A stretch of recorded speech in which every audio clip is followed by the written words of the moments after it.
निर्गमन अध्याय 34। निर्गमन अध्याय 34।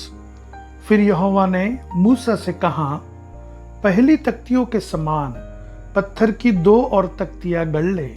तब जो वचन उन पहली तख्तियों पर लिखे थे जिन्हें तूने तोड़ डाला, वे ही वचन मैं उन तख्तियों पर भी लिखूंगा। सवेरे तैयार रहना और भोर को सीनै पर्वत पर चढ़कर उसकी चोटी पर मेरे सामने खड़ा होना।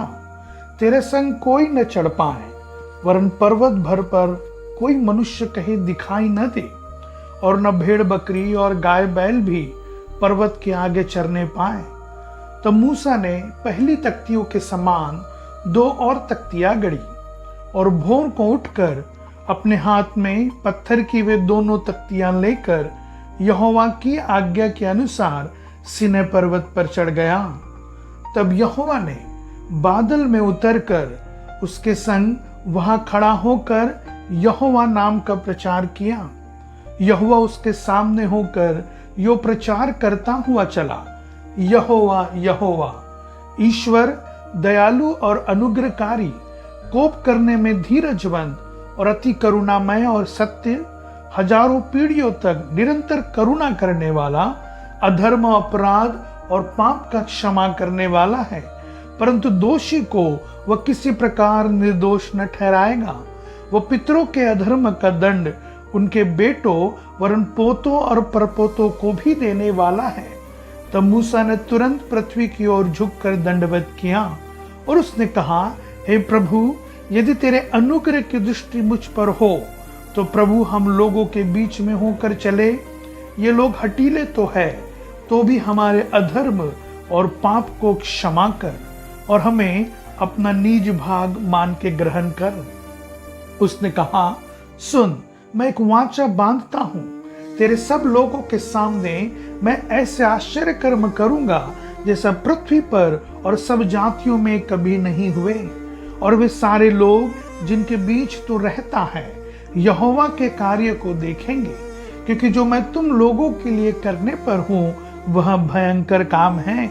जो आज्ञा मैं आज तुम्हें देता हूं उसे तुम लोग मानना। देखो, मैं तुम्हारे आगे से एमोरी, कनानी, हित्ती, परिज्जी, हिब्बी और यबूसी लोगों को निकालता हूं। इसलिए सावधान रहना कि जिस देश में तू जाने वाला है उसके निवासियों से वाचा न बांधना, कहीं ऐसा न हो कि वह तेरे लिए फंदा ठहरे। वरन उनकी वेदियों को गिरा देना, उनकी लाठों को तोड़ डालना और उनकी अशेरा नामक मूर्तियों को काट डालना, क्योंकि तुम्हें किसी दूसरे को ईश्वर करके दंडवत करने की आज्ञा नहीं, क्योंकि यहोवा जिसका नाम जलनशील है वह जल उठने वाला परमेश्वर है। ऐसा न हो कि तू उस देश के निवासियों से वाचा बांधे और वे अपने देवताओं के पीछे होने का व्यभिचार करें और उनके लिए बलिदान भी करें, और कोई तुझे न्योता दे और तू भी उसके बलि पशु का मांस खाए, और तू उनकी बेटियों को अपने बेटों के लिए लाए, और उनकी बेटियां जो आप अपने देवताओं के पीछे होने का व्यभिचार करती हैं, तेरे बेटों से भी अपने देवताओं के पीछे होने का व्यभिचार करवाएं। तुम देवताओं की मूर्तियां ढालकर न बना लेना। अख़मीरी रोटी का पर्व मानना, उसमें मेरी आज्ञा के अनुसार अबीब महीने के नियत समय पर 7 दिन तक अख़मीरी रोटी खाया करना, क्योंकि तू मिस्र से अबीब महीने में निकल आया। हर एक पहलौठा मेरा है, और क्या बछड़ा क्या मेमना तेरे पशुओं में से जो नर पहलौठे हों वे सब मेरे ही हैं। गदही के पहलौठे के बदले मेमना देकर उसको छुड़ाना।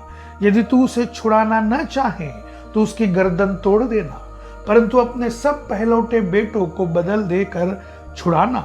मुझे कोई छूछे हाथ अपना मुंह न दिखाए। 6 दिन तो परिश्रम करना, परंतु 7वें दिन विश्राम करना।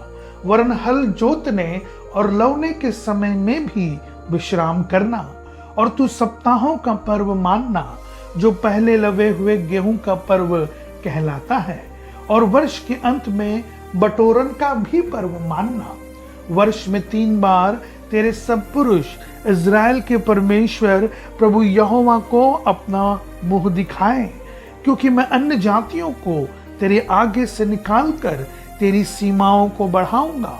और जब तू अपने परमेश्वर यहोवा को अपना मुंह दिखाने के लिए वर्ष में 3 बार आया करे, तब कोई तेरी भूमि का लालच न करेगा। मेरे बलिदान के लहू को खमीर सहित न चढ़ाना, और न फसह के पर्व के बलिदान में से कुछ सबेरे तक रहने देना। अपनी भूमि की पहली उपज का पहला भाग अपने परमेश्वर यहोवा के भवन में ले आना। बकरी के बच्चे को उसकी मां के दूध में न पकाना। तब यहोवा ने मूसा से कहा, ये वचन लिख ले, क्योंकि इन्हीं वचनों के अनुसार मैंने तेरे और इज़राइल के साथ वाचा बांधी है। मूसा वहां यहोवा के संग 40 दिन और रात रहा, और तब तक न तो उसने रोटी खाई और न पानी पिया। और उसने उन तख्तियों पर वाचा के वचन अर्थात 10 आज्ञाएं लिख दी।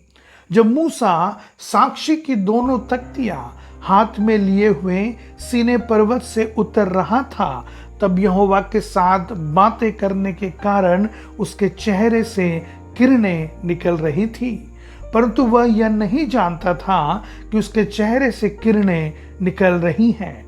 जब हारून और सब इज़राइलियों ने मूसा को देखा कि उसके चेहरे से किरणें निकल रही हैं, तब वे उसके पास जाने से डर गए। तो मूसा ने उनको बुलाया, और हारून मंडली के सारे प्रधानों समेत उसके पास आया, और मूसा उनसे बातें करने लगा।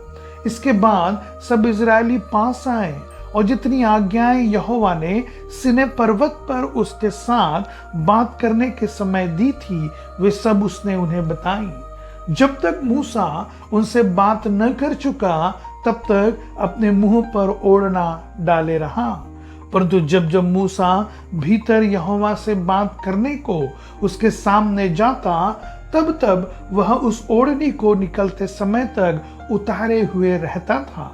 फिर बाहर आकर जो जो आज्ञा उसे मिलती, उन्हें इज़राइलियों से कह देता था। इज़राइली मूसा का चेहरा देखते थे कि उससे किरणें निकलती हैं, और जब तक वह यहोवा से बात करने को भीतर न जाता, तब तक वह उस ओढ़नी को डाले रहता था।